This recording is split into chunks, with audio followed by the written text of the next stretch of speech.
Quand la Bible dit marcher par l'esprit, c'est-à-dire prier. Jésus pouvait dire aussi à ses disciples, il dit veillez, priez, afin que vous ne tombez pas en tentation. Il dit l'esprit est disposé, la chair est faible. La chair vous fait faire ce qu'elle veut si vous ne priez pas. L'opposé des désirs, des passions de la chair, c'est la prière. Mais la prière sans cesse. C'est pourquoi il a dit veillez et priez. Quand on dit veiller et prier, c'est pas forcément passer des nuits sans dormir. Veiller et prier, ça veut dire prier tout le temps. Ça veut dire veiller sur la prière. Ça veut dire veiller à prier. Ça veut dire soyez tout le temps en prière. Paul le dit littéralement en disant priez sans cesse. Comment est-ce qu'on n'est pas passionné des choses? C'est en étant passionné de Christ. Passionné par quoi? Par le moyen de la prière. Tu es toujours en prière.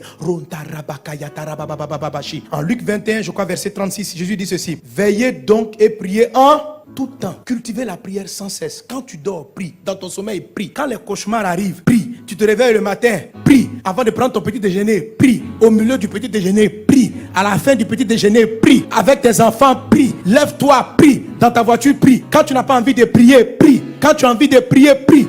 Prie, prie. Alléluia, prie. En tout temps. On dit veillez, priez en tout temps. Saison de pluie, tu pries. Saison sèche, tu pries. Il prie seulement. Prie. La prière crée une atmosphère. Quand vous êtes sur un territoire, vous priez. Il n'y a plus de malédiction qui tient. La malédiction est suspendue. Parce que la prière est une zone que Dieu sécurise. Votre vie doit être une vie de prière. Jésus a dit, ma maison sera appelée une maison de prière.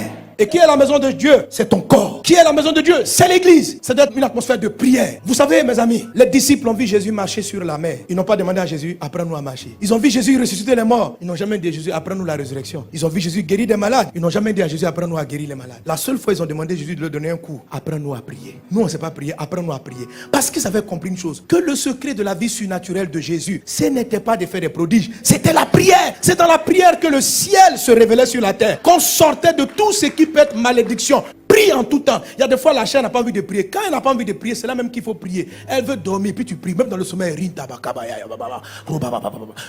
tu pries. Tu te réveilles, tu es en forme, tu pries. Tu as sommeil, tu pries. Prie. Prie. Ne justifie rien. Les disciples disent on a sommeil. Jésus dit je m'en fous. Priez. On dit mais nous on a sommeil. Laisse-nous dormir 30 minutes. On ne dort pas. Priez. Il dit mais comment on va faire? Il dit la chair est faible, l'esprit est disposé. Donc priez. Priez en langue. Priez en esprit. Prie. Dis à ton voisin prie. Tous les hommes spirituels, tous les gens de victoire prient. Et c'est la prière qui prend le temps, qui amène tous ceux qui sont dans votre entourage à être sous bénédiction. C'est comme ça que vous faites transiter la bénédiction qui est en eux. Quand vous priez, les gens qui travaillent avec vous, votre mari, si tu pries, la malédiction ne peut pas le toucher. Quelles que soient les réclamations de ses parents, toi ta maison est devenue une maison de prière. Lui il a un problème dans sa vie. Ton chauffeur, tu pries dans les voitures que tu achètes. Tu pries dans ton magasin. C'est la chair qui va te dire, il ne faut pas prier, que les gens vont te prendre pour un fou. Quelle affaire de fou. Prie, sois fou même, prie. Ta nouvelle boutique tu ouvres, tu dis les gars, on commence par la prière. Rinda baba, apprends à tes collègues à prier. Tu vas préserver leur vie, tu vas préserver leur famille. Ne sois pas un genre, on dit non, les gens vont penser que tu es un intello, que tu es un intello, tu as fait de grandes études. Comment tu crois en des choses comme ça? Les gens qui te parlent sont les diaboliques. Eux, ils vont faire des incantations avant d'arriver dans ton lieu de travail. Et puis toi, tu es prié, ils veulent te donner un complexe de, il faut te jouer un homme comme eux. Tu n'es pas comme eux.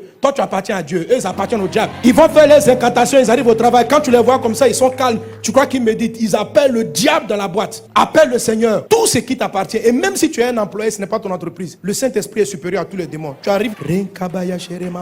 Tu vas paralyser la malédiction qui est sur la société. Tu vas paralyser. Tu vas changer la tendance des choses. Créer l'atmosphère de prière. La prière est une communication avec Dieu. La prière est le câble qui vous connecte au ciel. Alléluia. C'est un câble. Il faut savoir adresser la prière. Écoutez mon message sur 7 étapes pour une vie de prière de victoire. J'explique tout. La prière permet aux anges de monter, de descendre. La prière fait descendre le ciel sur la terre. La prière suspend toute malédiction dans un environnement donné. Amen. Si tu pries que tu vois la malédiction frappe encore, augmente ta prière. Augmente seulement. À un moment donné, elle va renverser la situation. Si une maladie persiste dans ton corps, prie, prie, prie, prie, prie, jusqu'à elle va partir. Prie. Pierre avait une réclamation. Jésus dit, j'ai prié pour toi. La réclamation va plus avoir son effet. Donc il a régné, il est revenu à Jésus. Satan n'a pas gagné. La prière a sorti l'apôtre Pierre d'une réclamation satanique. La prière va sauver vos collègues. La prière va sauver votre conjoint. La prière.